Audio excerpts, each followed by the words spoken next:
રાજકોટ અગ્નિકાંડમાં ગેરકાયદે બાંધકામમાં બેદરકારી દાખવનાર તત્કાલીન ટીપીઓ મનસુખ સાગઠિયાની મુશ્કેલીમાં વધારો થઈ શકે છે, કારણ કે ઈડી દ્વારા બુધવારે આરએમસી પાસે ગુનો દાખલ કરવા માટે મંજૂરી માંગવામાં આવી છે. નોંધનીય છે કે મનસુખ સાગઠિયા વર્ગ 1ના કર્મચારી હોવાથી તપાસની મંજૂરી માટે પહેલા સ્ટેન્ડિંગ કમિટી અને બાદમાં જનરલ બોર્ડમાં મંજૂરી માટેની દરખાસ્ત મૂકવામાં આવશે.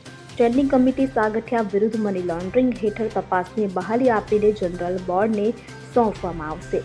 જનરલ બોર્ડની મંજૂરી બાદ સાગઠિયા સામે કાર્યવાહી કરવામાં આવશે. ઉલ્લેખનીય છે કે આ પહેલા રાજકોટના નાના મવા રોડ પર ટીઆરવી ગેમ ઝોનના ગેરકાયદે બાંધકામમાં આગ લાગે તો કોઈ બચી રહે તેવી બેદરકારી રાખવાના કેસમાં મનસુખ સાગઠિયા પર કલમ 304, 308 અને 36 સહિતના ગુના નોંધાઈ ચૂક્યા છે, જેમાં ખુલાસો થયો હતો કે રાજકોટના અગ્નિકાંડમાં પહેલા દિવસે જ બાંધકામ પ્લાન મંજૂર નહીં હોવા છતાં તેને 4 વર્ષથી ચલાવવામાં આવ્યું હતું.